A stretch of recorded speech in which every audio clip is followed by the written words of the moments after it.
Dans la vidéo que nous vous proposons maintenant, nous allons examiner une question qui a eu un certain écho dans les médias ou sur les réseaux sociaux en France et qui concernait la question des prénoms étrangers. Cette discussion ou cette polémique avait été lancée par Éric Zemmour il y a déjà 2 ou 3 ans et elle a depuis lors rebondi plusieurs fois. On pourrait tenir la question, celle des prénoms, pour négligeable ou secondaire. Et d'une certaine façon, c'est bien ce qu'elle est. Mais ce qui en revanche n'est ni négligeable ni secondaire, c'est la manière dont M. Zemmour présente et justifie sa position, tout comme la manière dont certains, avec une rare incompétence, ont voulu lui répondre. Cette question, celle des prénoms étrangers et particulièrement musulmans, présentée par Zemmour, est typique du fond et de la forme de la propagande néo-OAS dont Zemmour est l'un des principaux représentants en France. La méthode à Zemmour est simple. Elle repose tout entière sur le bluff. En réalité, et le plus souvent, il ne connaît rien aux questions dont il parle, mais cette incompétence est chez lui dépassée par un culot sans limite. Ce culot est d'autant plus illimité que personne n'est capable de s'opposer à lui. Et pourquoi donc cela? Eh bien, pour cette raison que ces prétendus contradicteurs n'ont pas les moyens intellectuels pour résister au tsunami de culot et d'audace dans le mensonge que représente Zemmour. Ils n'ont à opposer au gourou néo-OAS que des pleurnicheries antiracistes. Or, les pleurnicheries antiracistes sont, bien évidemment, et fort heureusement, incapables de faire le poids contre un raisonnement, même le plus faible ou le plus foireux qui soit. C'est pourquoi Zemmour s'en va triomphant, non pas d'un champ de bataille à l'autre, mais d'un plateau de télévision à une station de radio.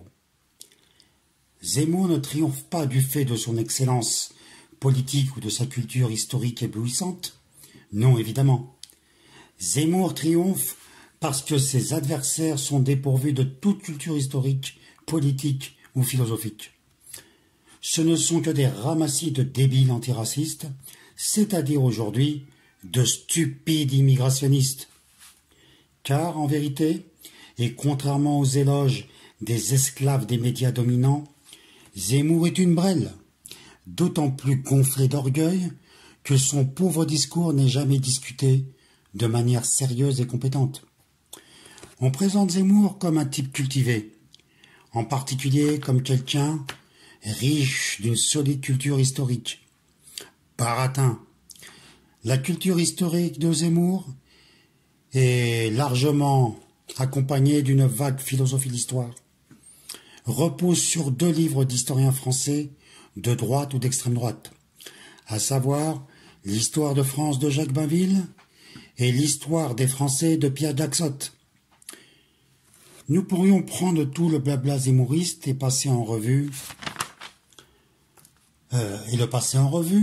pour le démonter pièce par pièce. Mais enfin, ce serait beaucoup trop long et encore une fois trop répétitif, puisque les cibles de la néo-OAS sont très limitées, pour l'essentiel les Nord-Africains. Néanmoins, nous allons ici montrer la manière dont Zemmour parle dans le vide, ment, triche, magouille avec la réalité historique. Cette vidéo montre comment, avec un peu de culture historique et un minimum de respect de la logique, on peut démolir la merde idéologique zémouriste, sans recourir à la pleurnicherie antiraciste, ni à l'arbitraire des tribunaux. Il y a les gentils et les méchants, les tolérants et les xénophobes, ceux qui acceptent que les enfants portent des prénoms multicolores et ceux qui veulent leur imposer des prénoms monochromes français. Bon. Et si on allait au-delà de ces postures? Et si on allait au-delà des faciles incantations? Si on plongeait dans la réalité des rapports sociaux? Si on retournait dans l'histoire de la nation française? Adjani se prénomme Isabelle et non Jamila. Reggiani se prénomme Serge et pas Sergio. Aznavour, c'est Charles. Valls, c'est Manuel. Platini, c'est Michel. Appeler ses enfants Souelen ou Mohamed, c'est un signe manifeste d'auto-ségrégation qui permettra ensuite de se plaindre de la ségrégation que l'on subit. C'est refuser consciemment ou inconsciemment de faire partie du peuple français. C'est nier la République au nom des soi-disant valeurs républicaines. Car depuis que la Révolution existe, depuis que la République existe, elle a imposé des prénoms tirés du calendrier des saints. Les révolutionnaires votèrent la première loi dans ce sens en l'an 11. La République, ils l'avaient fondée. Elle fut confirmée par une loi de 1965 sous le général de Gaulle et en 1972 sous Georges Pompidou. Comme chacun sait, ce sont deux tyrans xénophobes. Jamais il n'aurait toléré qu'un ministre appelle sa fille Zora ou qu'un président de la République appelle sa fille d'un prénom italien. Ce sont les juges qui, à partir des années 70, ont refusé d'appliquer cette législation séculaire. Les familles maghrébines pensaient alors repartir au pays, on les laissa faire. Les familles françaises des classes populaires étaient fascinées par Hollywood, on ne sanctionna que les plus ridicules comme Goldorak. Bien, comme vous avez pu l'entendre, Éric Zemmour raconte une histoire selon laquelle la législation française aurait été ainsi faite qu'elle aurait obligé les gens nés en France, par exemple, à adopter des noms français, c'est-à-dire des noms tels qu'ils sont inscrits au calendrier, bon, disons pour essentiel des noms catholiques. Or, ce qu'il raconte est archi faux. Il raconte n'importe quoi. La question n'est pas une affaire de dire que M. Zemmour est raciste ou pas raciste. C'est pas du tout la question. La question est factuelle. Nous parlons de faits. Et, comme je vais vous le montrer dans quelques instants, tout est faux. C'est pas un peu faux, c'est pas 1% de faux, c'est pas 10% de faux. Tout est faux, 100% faux. Factuellement faux. Bien, allons-y. Je pose la question, pour ceux qui connaissent quelque chose à l'histoire, par exemple, de l'Algérie, c'est-à-dire des territoires d'Algérie lorsqu'ils étaient des départements français. Vous devez savoir que c'est la France qui a introduit l'état civil en Algérie. Vous entendez ce que je vous dis?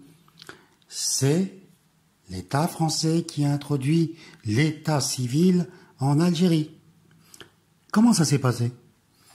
Eh bien, tout simplement, ils ont demandé aux ce qu'ils appelaient les indigènes de venir se faire enregistrer.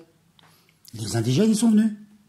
Les types de l'administration française posent la question, tu t'appelles comment, toi? Ah, je m'appelle Mohamed. Et toi, tu t'appelles comment? Et je m'appelle Rachid. Et ta femme, comment elle s'appelle? Elle s'appelle Fatma Souada.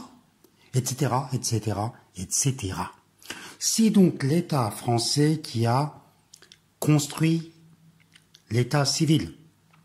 S'il y avait une quelconque loi qui interdisait à des Français d'avoir, ou à l'administration française de noter des noms qui ne relèvent pas du calendrier catholique, eh ben, ils auraient commencé par pas noter tous ces noms-là. D'ailleurs, ils auraient même renoncé tout court à faire l'état civil. Ce qu'ils n'ont pas fait. Ils ont fait l'état civil. Mais bien sûr, on pourrait me dire, oui, mais c'était en Algérie, c'était pas sur le territoire métropolitain, c'est-à-dire en France continentale. Mais c'est pas vrai. Il y a des gens qui sont nés en France bien avant de 2019. Évidemment, Zemmour et quelques escrocs comme lui essaient de faire croire que l'immigration algérienne a commencé, ou nord-africaine en général, a commencé il y a 3 jours. Apparemment, si on écoute tous ces abrutis, les Nord-Africains sont arrivés après tout le monde. Tout le monde était en France, sauf eux. D'ailleurs, on ne sait toujours pas pourquoi ils sont là. Nord-Africains, on ne comprend pas. Il n'y a rien qui justifie leur présence. Ni l'histoire, ni la géographie, ni Walou. Ce sont des escrocs. Par contre, Zemmour, lui, dont les parents, les ancêtres viennent d'Algérie, lui, c'est normal. Il est là, c'est normal. Comment ça? Ah, mais oh, c'est un juif, c'est normal. Lui, il est beau. En plus, il s'appelle Eric. Qui, au passage, n'est pas un nom français. Hein. Enfin, bon, d'autres ont déjà dit. Donc, revenons à notre histoire des noms, de l'administration des lois françaises. Comme je viens de le dire, l'état civil a été fondé en Algérie, mais en toute l'Afrique du Nord, par les Français. Les Français ont enregistré les noms sans problème, tels qu'ils étaient. Ils n'ont pas discuté. Ensuite, en métropole, c'est-à-dire en France même, que s'est-il passé? Eh bien, il s'est passé que des gens sont arrivés en France. Il y a déjà l'immigration algérienne, comme je l'ai déjà expliqué dans d'autres vidéos. Et là a commencé l'immigration nord-africaine, et notamment algérienne, il y a quasiment 120 ans. 120 ans. Bon. Et donc, forcément, depuis, il y a eu des naissances. Prenons un exemple, tenez. Il y a une très grande chanteuse, dans le monde arabe, qui est considérée comme l'une des plus grandes chanteuses arabes, évidemment après Kulthum, qui est imbattable. Cette personne s'appelait, parce qu'elle est décédée aujourd'hui, s'appelait Walda El-Jazaïria. Walda El-Jazaïria, ça veut dire la rose algérienne. Elle est née, je crois, en 1933 ou 34, elle est morte il y a quelques années, assez récemment. Elle est née où? Zemmour. Ben, elle est née à Paris, trou du cul. Elle est née à Paris, et donc le papa de Madame Walda, qu'est-ce qu'il a fait? Il a été à la mairie.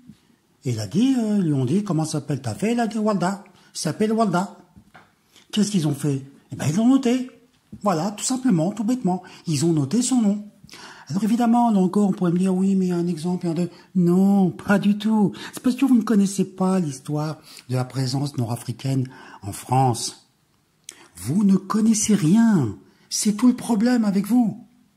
C'est pour ça que ça peut pas bien se passer entre nous. Parce que vous racontez n'importe quoi. Vous êtes des brels. Des brels qui se sont bien enrichis. Hein. Prenons par exemple notre ami Zemmour, qui a été classé par le magazine Forbes comme étant une personne qui avait un patrimoine estimé à 250 millions d'euros. Il n'a pas chômé le coco, hein. 250 millions d'euros. En faisant quoi? Tout simplement en crachant sur les noirs toute la journée. Il est payé grassement, mais alors quand je dis grassement, c'est grassement, pour raconter n'importe quoi. RTL, la télévision, le Figaro, enfin toute la merde quoi. Bon, continuons sur cette histoire des noms. Alors il pourrait dire aussi, oui mais dans les années 30, 40, c'était pas encore ça. D'accord. Alors considérons les années 50, 60. Zemmour est né en 58, si je ne me trompe pas. Bien. Eh ben, il y a des Nord-Africains qui sont nés, à commencer par celui qui vous parle à l'instant, qui sont nés dans ces années-là, à peu près. Ben, nos parents, ils ont fait comment? Ils sont allés à la mairie. Et ils ont déclaré nos noms, qui sont des noms nord-africains. Absolument et rigoureusement nord-africains. Est-ce que l'administration a émis la moindre réserve? Pas du tout. Pas du tout. Est-ce qu'un fonctionnaire, est-ce qu'un juge, est-ce qu'un procureur, un ministre ou je ne sais qui a émis ou élevé la moindre protestation ou fait référence à je ne sais quelle loi qui interdirait que des Nord-Africains donnent des noms nord-africains à leurs enfants? Eh ben non, ce n'est pas arrivé. La fin des années 50, qui a été président de la République, c'était le général de Gaulle. Si maintenant Zemmour, il sait mieux que le général de Gaulle, c'est quoi la France? Ah bah franchement, allez tous vous faire cuire un œuf. Qu'est-ce que vous voulez qu'on vous dise?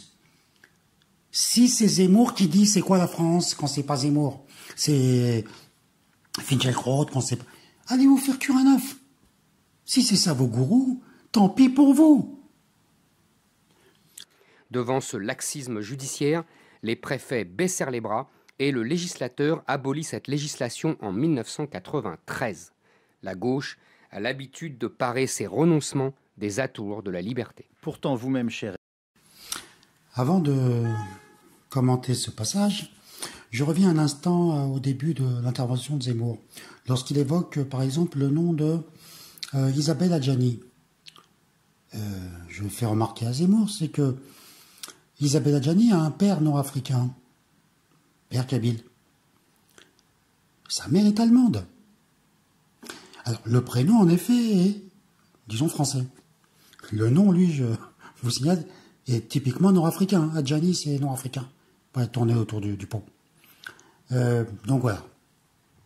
Quant à l'exemple de Michel Platini ou bien de Charles Aznavour, etc., c'est pas des choses pertinentes, puisque ces gens,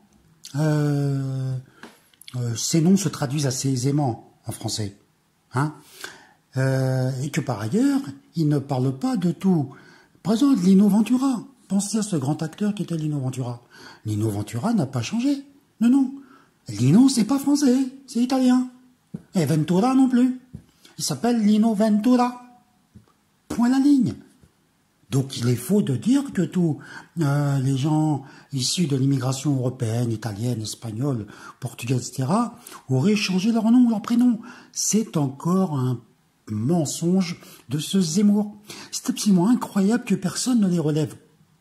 Préfèrent se perdre dans des discussions tout à fait foireuses sur le racisme, le piracisme, toutes ces choses absolument insignifiantes. Alors que les faits, rien que les faits, tous les faits, c'est très suffisant pour fermer la gueule de Zemmour et de toute la merde néo-OS.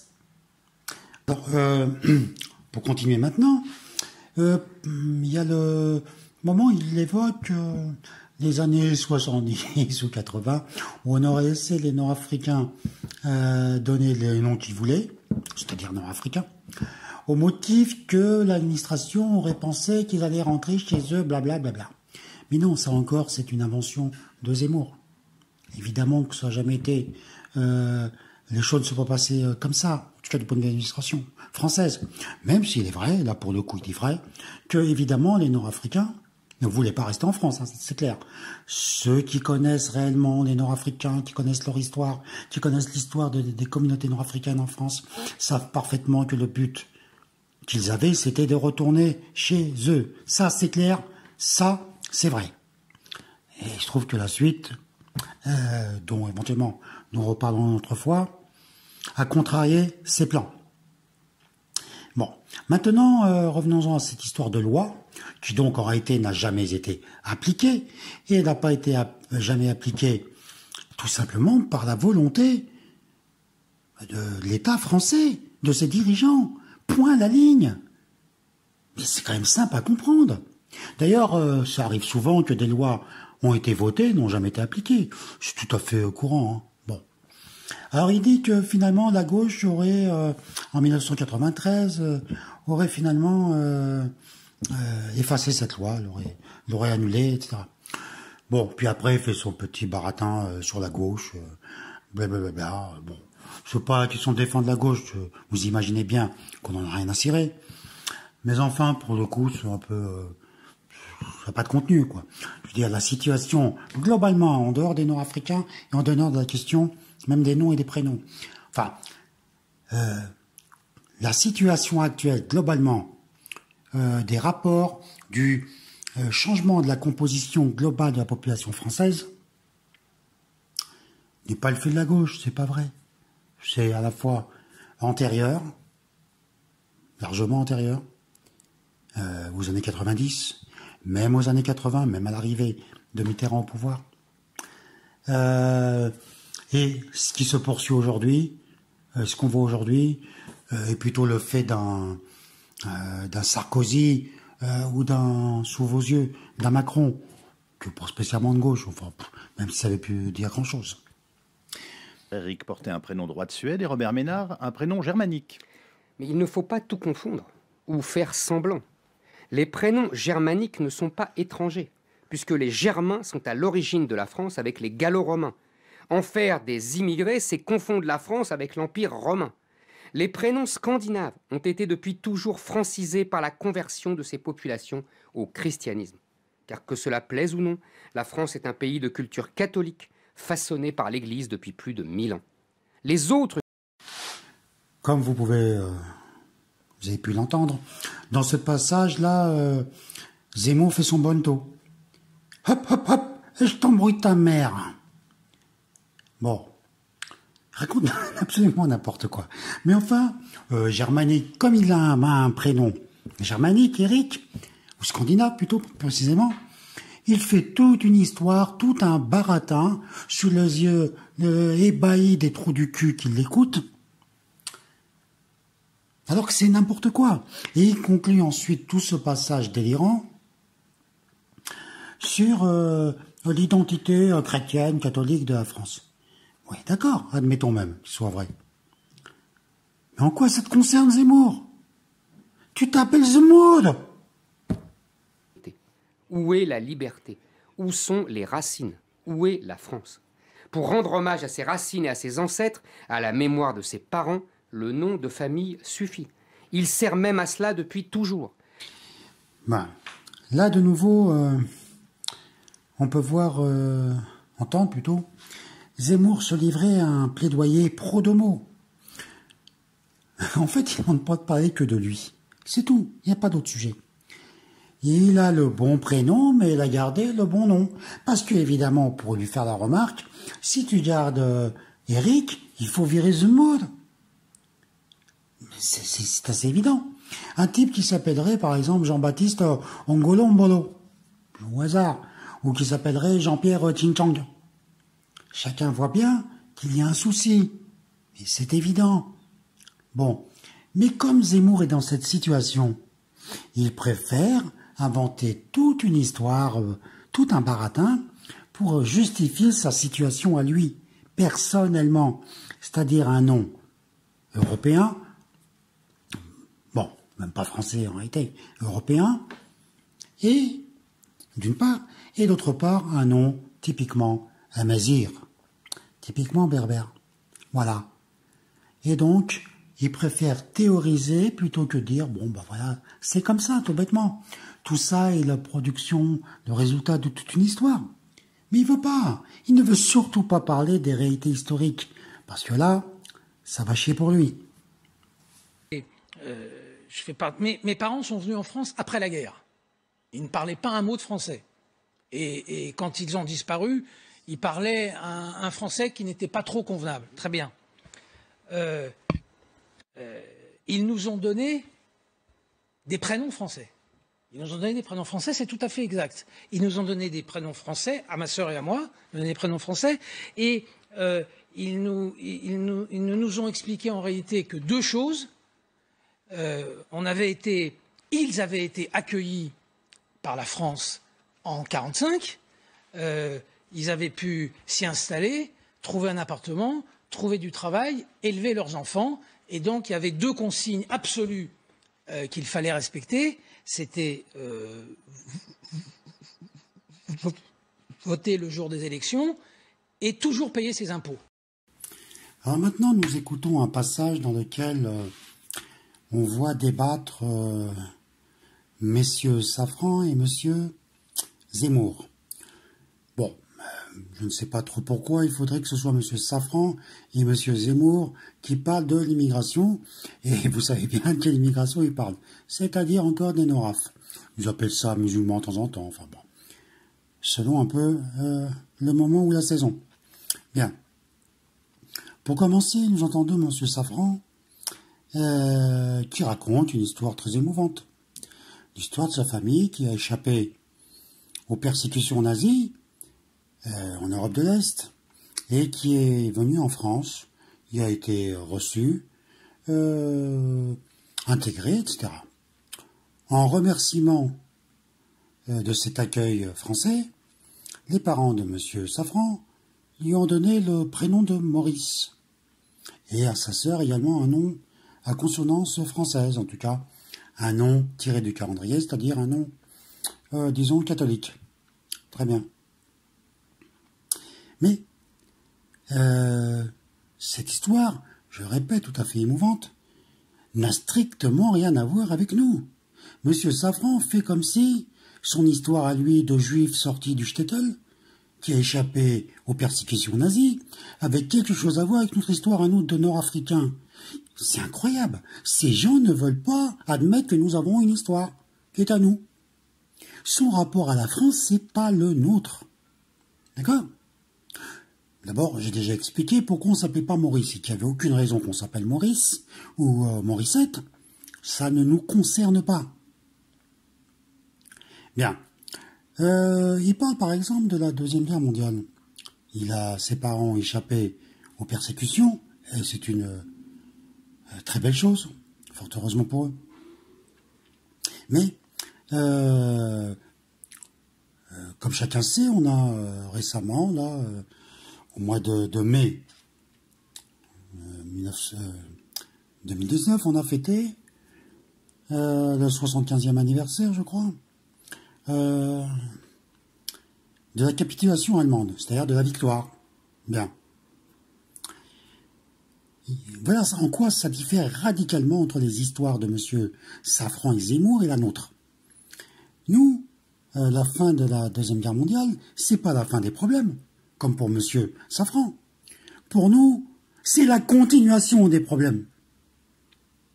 D'abord, pendant que M. Zemmour joue aux descendants en ligne directe de Vercingétorix, ce qui est une plaisanterie, vraiment, d'arca, comme on dit, c'est n'importe quoi.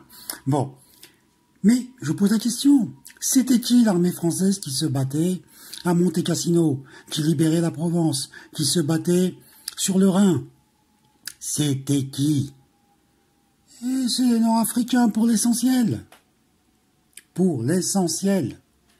Il n'y a pas de Monte Cassino s'il n'y a pas de troupes nord-africaines, s'il n'y a pas de victoire française à Strasbourg, s'il n'y a pas de Nord-Africains. Franchement, c'est incroyable encore une fois. Mais ça c'est normal. Monsieur Zemmour, Monsieur Safran peuvent raconter leurs histoires. Parce que, hélas, il faut le reconnaître, dans notre communauté, la culture historique est très très faible malheureusement. Les gens préfèrent s'enfermer dans des histoires de théologie auxquelles ils ne comprennent rien, au lieu de s'instruire un peu dans des matières qu'ils pourraient comprendre, comme l'histoire. Bien. Alors, qu'est-ce qui s'est passé, par exemple, au moment où la famille Safran arrivait en France, était bien accueillie? Je répète, tant mieux pour eux. Pendant ce temps-là, le 8 mai 1945, l'armée française a massacré les Algériens en Algérie. C'est les grands massacres de Stif et de Guédema, Khadata, etc. Minimum 45 000 morts. Hein. Voilà pour dire merci à la contribution algérienne, nord-africaine, à la libération de la France. Voilà, nous n'avons pas le même rapport. C'est tout. Monsieur Safran, il se fait appeler Maurice, ça ne lui pose pas de problème.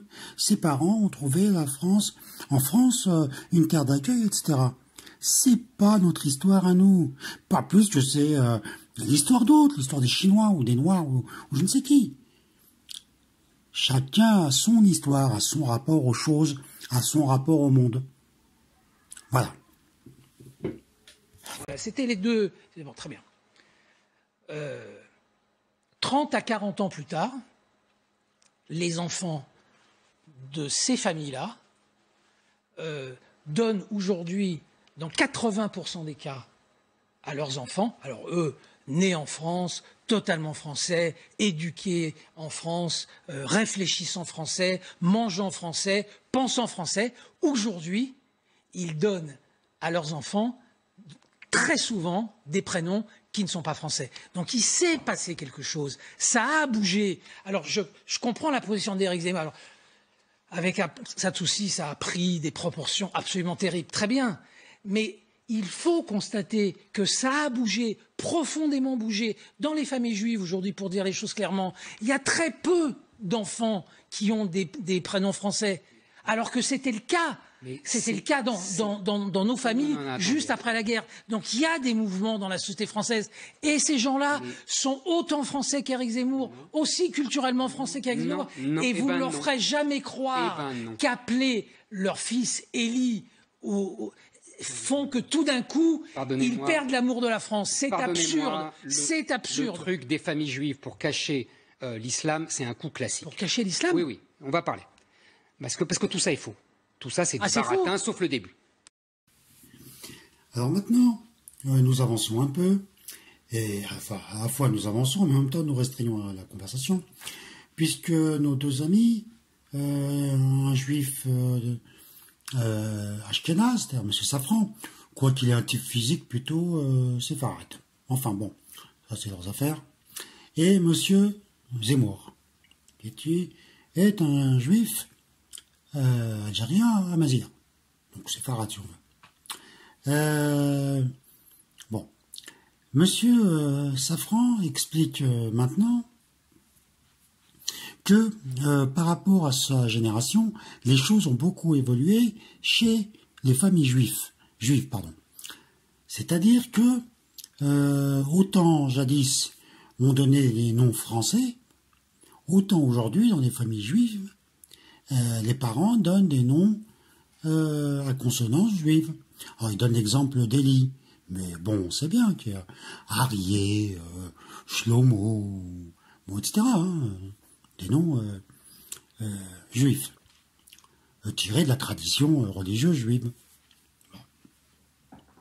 Alors il dit que ce n'est pas parce que ces gens changent de nom, c'est-à-dire retournent en quelque sorte à des noms plutôt de tradition judaïque, que ça les fait changer.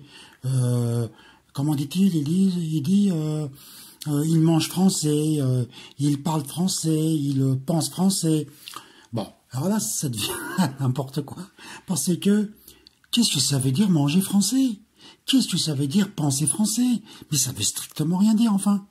Je veux dire, même un type, un Français de souche, d'extrême droite, qui descend, lui, pas comme Zemmour l'imposteur, mais qui descend, lui, réellement, en ligne directe de Vercingétorix, ne parle pas comme ça. Il sait très bien que dire manger français ne veut rien dire. Encore une fois, il y a la cuisine de la Méditerranée n'est pas la cuisine normande. Enfin, c'est évident. Donc ça ne veut strictement rien dire, manger français. Tout le monde sait qu'un plat comme le couscous a été adopté par les Français. C'est pas un problème. Bien. Donc c'est des formules où on fait de la surenchère dans une espèce de comme ça, pas de nationalisme bidon qui ne mène nulle part. Bon. Mais enfin, il dit tout de même des vérités que tout le monde sait. C'est que le changement, le retour, disons, la judaïsation de plus en plus forte de la communauté juive. C'est un fait. Voilà. Alors, ça aussi, c'est des explications qui demandent du temps, etc., pour expliquer comment on passe d'une situation historique à une autre. De la même façon que chez nous. Ceux qui connaissent l'histoire de notre communauté non-africaine savent bien que la religiosité actuelle n'a rien à voir avec ce qu'on voyait il y a 30 ans, 40 ans, etc. Et au-delà, les choses ont changé. L'histoire, ça existe, les choses changent. Alors, je ne discute pas de savoir si c'est dans le bon sens ou le mauvais sens. Pour le moment, je fais juste le constat que ça change. Bien. Alors, qu'est-ce que dit Zemmour après avoir dû entendre tout ça? Eh bien, il explose. Il dit que c'est une manœuvre de M. Safran pour dissimuler l'islam. C'est-à-dire, dans son langage codé, ça veut dire les Nord-Africains. Voilà. Donc, la question n'est pas les Juifs. La question, c'est les Nord-Africains. Voilà. Bon. Donc, rappeler une vérité sur les Juifs, c'est, en quelque sorte, selon lui, c'est couvrir les manœuvres nord-africaines, ou musulmanes, comme il dit. Non, évidemment que non. Le début, c'est très juste. Maurice s'appelle Maurice parce qu'à l'époque, toutes les familles juives donnaient des prénoms français à leurs enfants et du calendrier, on disait. Bon, c'était une vieille loi de Bonaparte, etc. Il n'y avait pas que les familles juives qui faisaient ça, il y avait toutes les familles d'immigrés. Platini s'appelle Michel Platini, son père s'appelait Aldo, etc., etc. Donc tout le monde faisait ça. Tigana s'appelait Jean Tigana. Il s'appelait pas d'un prénom africain. Donc voilà. Donc ça, c'était tout le monde qui faisait ça. Et ça a changé. Oui, ça a changé. Voilà. Ça a changé. Mais ça révèle justement, ne dites pas ils sont aussi français que moi. Non. Ils sont et simplement, il y a eu un mouvement identitaire qui a touché des familles juives. D'ailleurs, vous remarquerez, je le connais aussi bien que Maurice Safran, que beaucoup qui ont donné des prénoms, ça a commencé avec les prénoms, je dirais, bibliques, et puis ça a fini avec des prénoms israéliens, et ces gens-là, ils sont en Israël aujourd'hui. Bien, dans ce passage, Zemmour perd un peu son sang-froid. Et disons, commençons par la fin, où il nous dit que ceux qui, parmi les Juifs, sont retournés à une position identitaire juive, donc avec des noms à consonance biblique, hébraïque, avec un style de vie, etc., plutôt traditionnel juif, ou disons néo-traditionnel, parce que bon, c'est pas le retour aux soi-disant traditions est très contestable. Mais enfin bon,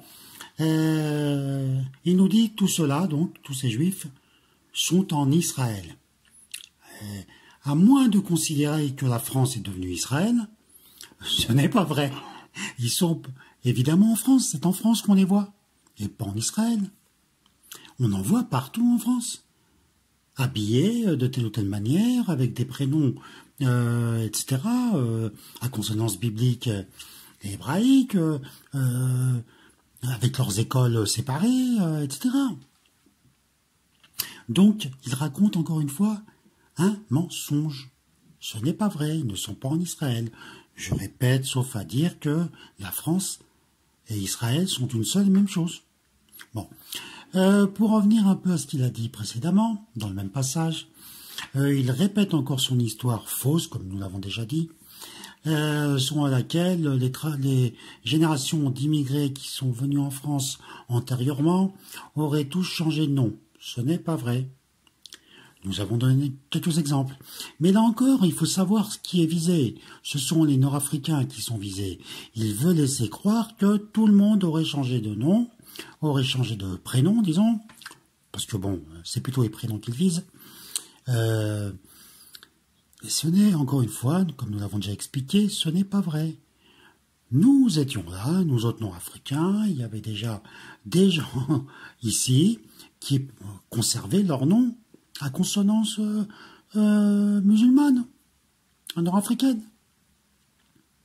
Et que, comme nous l'avons déjà largement montré, expliqué et prouvé, il n'y avait aucune raison de ne pas le faire, puisque, je le répète pour la énième fois, c'est l'État français qui a instauré l'État civil en Algérie et en Afrique du Nord, et que si l'État français n'avait pas voulu que nous portions des noms de tradition islamique nord-africaine, il nous en aurait empêché, ou en tout cas, au moins, au minimum, il n'aura pas fait d'état civil. Or, non seulement il a fait état civil, non seulement il a accepté qu'on porte nos noms, mais il ne les a jamais discutés. Monsieur Zemmour raconte n'importe quoi. Tout à l'heure, je parlais de la Deuxième Guerre mondiale et de l'immense contribution des troupes nord-africaines dans la victoire française. Mais aucun officier français n'a dit il faut que tous ces soldats changent de nom. Je veux plus de Slimane, je veux plus de Mohamed, je veux plus de Al-Rachid. Je veux du Maurice et du je sais pas quoi, du Eric. Non, pas du tout. Encore une fois, c'est du baratin puant. Donc il faut pas dire que ça ne veut pas dire qu'ils sont pas français, etc. Non, ils sont dans une évolution différente. Mais l'évolution communautaire, elle touche beaucoup de communautés. C'est sur ça qu'il faut réfléchir et pas stigmatiser du doigt un tel ou un tel. C'est ça qui est important. Je vous rappelle quand même que les Asiatiques donnent des prénoms français à leurs enfants. Donc il y a un problème spécifique. C'est 80%. Il y a 50% à la première génération, 80% à la seconde. C'est pas le cas des familles musulmanes. Donc le problème en vérité, pourquoi les familles musulmanes ne donnent pas de prénoms français? On en revient à notre discussion de tout à l'heure. C'est parce que les prénoms français sont d'abord des prénoms catholiques. Et que les prénoms catholiques sont des prénoms d'infidèles. Et que c'est honteux dans une famille musulmane de donner un prénom d'infidèle à ses enfants. C'est ça la réalité. Et même ceux qui voudraient le faire. Donc dans ce passage, on peut entendre M. Zafran dire des choses tout à fait justes, en expliquant que l'évolution qu'il a vue dans la communauté juive, c'est-à-dire une sorte de retour à une appartenance identitaire communautaire assez forte, est quelque chose qui se voit ailleurs, que c'est pas spécialement propre aux Nord-Africains. Là encore, le Zemmour rebondit comme un ressort. Il nous dit non. Il dit regardez par exemple les Asiatiques, ils donnent des noms, des prénoms français à leurs enfants. Alors non seulement il dit ça, il est au courant, M. Zemmour, mais en plus il a les statistiques. Hein. Hop, c'est 80% à première génération, 50% à première génération, 80% à la deuxième génération. Mais tout ça, ça veut rien dire. Évidemment, ça peut éblouir les têtes de cons qui se sentent, qui ont l'impression qu'il y a une vérité scientifique derrière ces propos. Mais il n'y a rien, c'est du flan, ça ne veut rien dire. Quel est le rapport entre ce qu'il appelle les Asiatiques, d'abord lesquels, Parce que les Asiatiques, c'est encore une fois, je le répète, c'est toutes sortes de gens différents. Des Chinois, les Vietnamiens, les Cambodgiens, ce sont plutôt les Indiens, les Pakistanais, les Sri Lankais, les Bangladeshis, les Philippins, je ne sais quoi encore. Bon, toujours imprécis, mais avec ce ton péremptoire, ce ton arrogant qui voudrait rendre impossible toute discussion. Alors tu sais que du flanc, c'est du vent. Bien. Donc l'exemple des Asiatiques n'est pas pertinent. Ensuite, on sait parfaitement que chez les Asiatiques, notamment, je veux dire les Chinois, etc., il y a toujours un double système. Il y a le système public, puis il y a le système privé. C'est-à-dire la manière dont on se désigne en famille, puis le prénom qu'on utilise en public. Bon, c'est tout. Mais franchement, qui pense sérieusement que monsieur Julien Ching Chong est français de souche, etc. Mais personne ne croit une chose pareille. Bon, c'est de la foutaise. Alors, maintenant, on en vient, évidemment, au morceau le plus intéressant. C'est l'explication de Zemmour. Pourquoi les Nord-Africains, eux, ne donnent pas de nom catholique, disons tiré du calendrier catholique. Encore là aussi, je vais faire une précision. Parce que quand on dit catholique, en fait, on dit une chose encore inexacte. C'est vrai que ce sont des noms d'origine catholique. C'est vrai. Mais enfin, quand un Français aujourd'hui donne un nom catholique à ses enfants, est-ce qu'il y met une charge religieuse? Évidemment que non. La France est un pays qui est, le catholicisme est en train de disparaître. Enfin, c'est même pas qu'il est en train, il a disparu de facto. Il reste l'enveloppe, c'est-à-dire les églises, les cathédrales, ça, mais il n'y a plus personne dedans. Il n'y a plus de tradition catholique en France, c'est fini. Je veux dire, même l'église catholique, ses représentants les plus éminents, les historiens, enfin tous ceux qui parlent de ces questions avec un peu de connaissance, vous disent que c'est fini. Aujourd'hui, la catholicité n'existe plus. C'est un souvenir historique. D'ailleurs, c'est vrai de pratiquement toute l'Europe.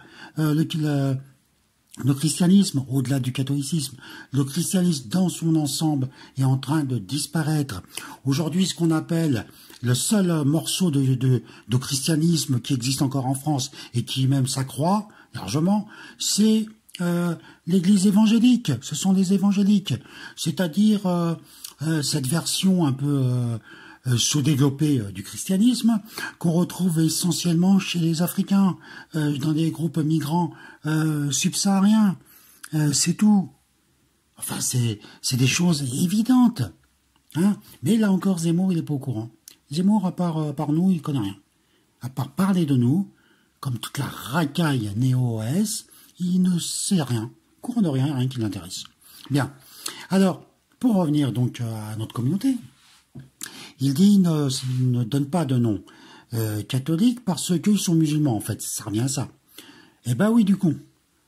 Évidemment qu'on va pas donner de prénom chinois alors qu'on n'est pas chinois.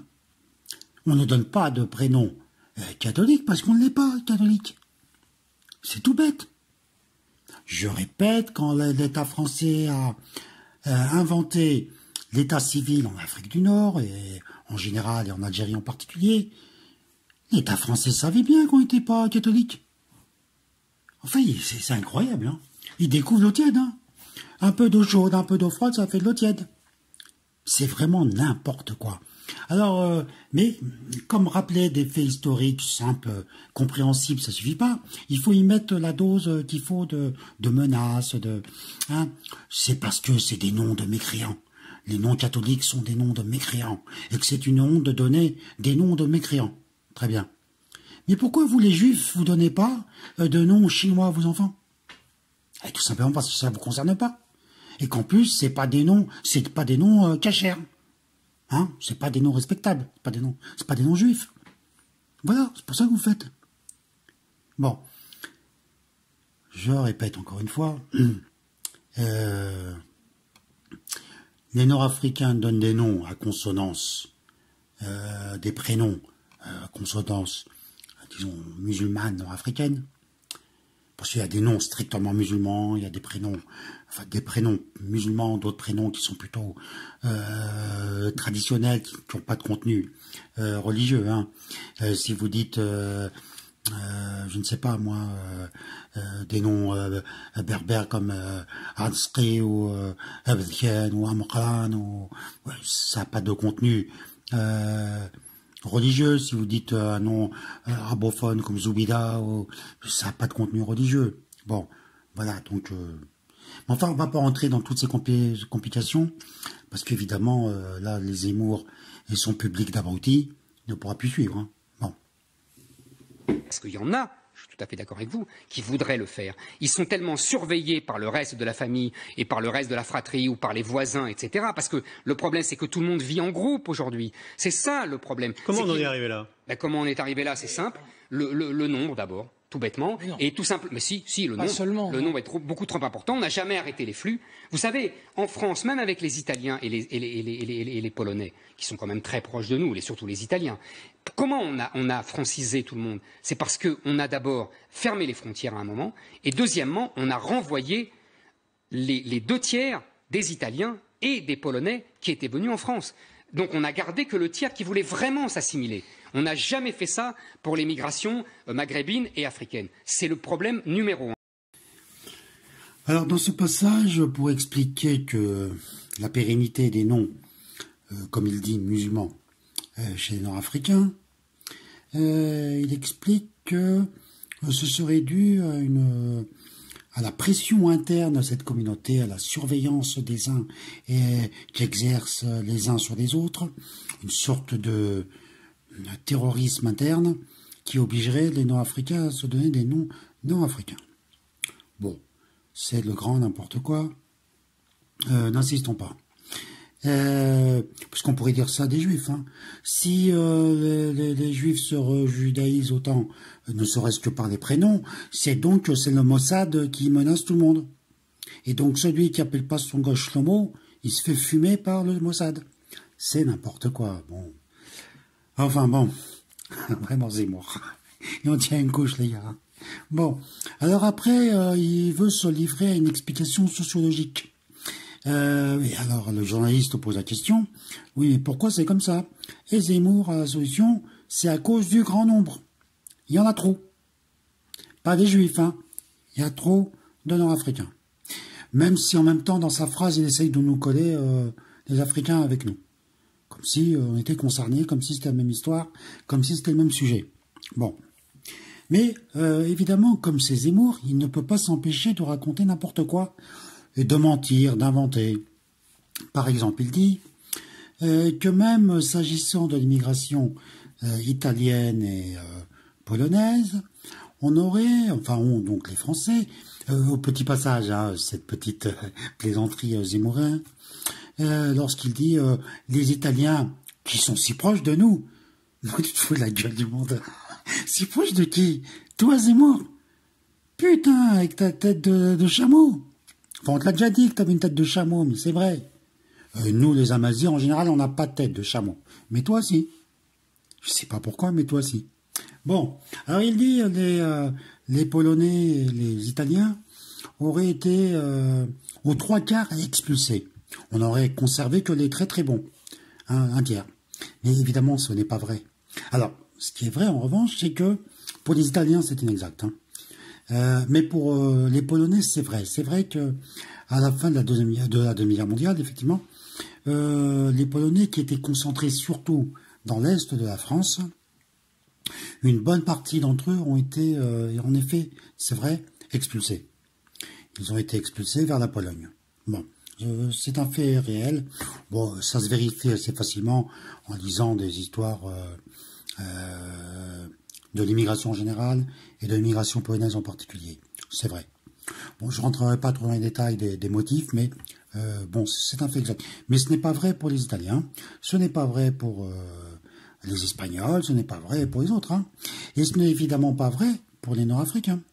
Au passage, faut quand même rappeler à ce bourricot que les Algériens, d'ailleurs les Nord-Africains, enfin les Algériens très particulièrement, n'étaient pas étrangers. Hein. Voilà. Parce que bon, les Polonais étaient des immigrés. Tout Européen qui fussent-ils, mais pas nous. Voilà. C'est comme ça. Bien, pour finir toute cette discussion à propos des prénoms, et en particulier musulmans, c'est-à-dire chez les Nord-Africains, et précisément je vais devoir ajouter quelques compléments sur cette question, parce que quand on dit musulman, on crée une très grande confusion. Les prénoms à caractère musulman ne sont pas exclusivement les prénoms donnés par les Nord-Africains. Je veux dire, faites l'expérience dans certains quartiers, criez Ali, et vous verrez qui va se retourner. Vous aurez peut-être un Noraf ou deux, ou éventuellement un Turc, mais vous aurez 10 blacks, musulmans. C'est leur prénom, hein, ils sont musulmans, ils ont le droit de les avoir. Mais enfin, c'est pas exactement les mêmes non plus. Parce que si un certain nombre de prénoms, disons traditionnels, Muhammad, Ali, Rachid, etc., ont cru, mais très relativement. Hein. Ce n'est pas en fait le résultat de l'évolution démographique nord-africaine, non.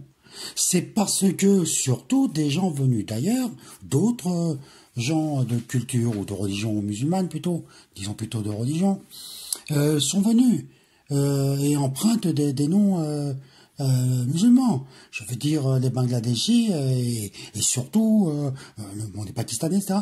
Mais surtout les Subsahariens. Les Subsahariens de plus en plus donnent des noms directement musulmans au sens nord-africain. Hein, par exemple, on ne dit plus Mamadou, on dira Mohammed. On ne dit plus Fatoumata, on dira Fatima, etc., etc. Ils empruntent des prénoms de moins en moins africanisés, de plus en plus, disons, à consonance arabe. Voilà. Donc ça, c'est une évolution qu'il faut connaître. Évidemment, Zemmour ne voit pas ça, puis évidemment, il n'a rien à cirer. Puis lui, comme beaucoup d'autres, essaye absolument de nous enfermer tous dans une prétendue communauté musulmane dans laquelle ils peuvent nous caser, nous, les subsahariens, etc. C'est encore une falsification. Prenons par exemple les Juifs. Croyez-vous sérieusement que les Juifs, Zemmour le premier, pense que les falachas appartiennent à la même culture que les Juifs séfarades ou ashkénazes? Déjà, les Juifs ashkénazes ne considèrent pas vraiment que les séfarades appartiennent exactement au même monde. Puisque, par exemple, il faut savoir, en Israël, les Juifs venus de France, même actuellement, hein, on continue à les appeler les Arabes. C'est vous dire dans quelle estime ils les tiennent. Bon. Mais prenez par exemple les catholiques. Prenons un Français qui se considère, qui se déclare de culture catholique. Très bien. Est-ce que vous pensez qu'il considère que un Africain, un Camerounais, un Congolais, un Péruvien, un Papou, au motif qu'il serait catholique, appartient à la même civilisation que lui? Évidemment que non. Évidemment que non. En fait, on essaye d'imposer cette arnaque aux seuls Nord-Africains. C'est incroyable. Et certains, malheureusement, chez nous, plongent dans cette arnaque. C'est absolument incroyable. On leur agite musulmans et ils sont déjà prosternés et ils sont prêts à avaler n'importe quoi. Mais enfin, réveillez-vous. Bien.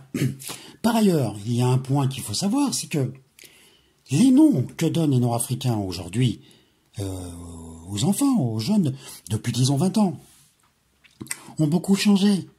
Il n'y a quasiment plus personne qui appelle son gosse Mahmoud, ou qui appelle sa fille Fatma Zahra. C'est fini, tout le monde sait bien que c'est fini. Je parle même pas de vieux noms qui ne sont pas d'ailleurs à connotation religieuse, mais qui sentent la campagne, le bled profond. Hein, je sais pas moi, Zoubida ou Tassaadid. Tout ça, ce sont des prénoms qui ont tendance à disparaître. D'ailleurs, hélas, hein, il n'y a aucune raison qu'ils disparaissent.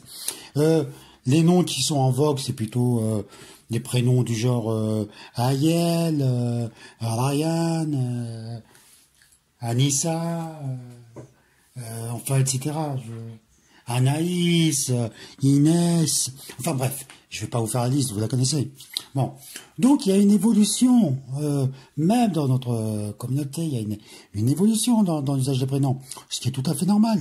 Mais ça, Zemmour, il ne peut pas le savoir, parce d'abord, il n'en a rien à cirer, il veut juste nous descendre, il n'y a pas d'autre objectif. Et en plus, par ailleurs, comme je l'ai largement montré, il ne connaît rien. Walou de chez Walou. Voilà. La réalité politique et idéologique en France aujourd'hui est marquée par deux courants idéologiques français majeurs. D'une part, le courant actuellement aux affaires, qu'on peut qualifier de mondialiste, et qui d'ailleurs revendique de plus en plus ce statut. Et d'autre part, un courant qui se nomme lui-même national ou patriote. Que le premier soit nommé mondialiste est conforme à la réalité. En revanche, le second courant, qui se dit national ou patriote, ne porte pas son vrai nom. Car ce courant, électoralement formé par le Rassemblement national de Le Pen, dont l'objectif n'est pas la restauration nationale, ni la fin de l'immigration générale, mais purement et simplement la lutte contre les Nord-Africains.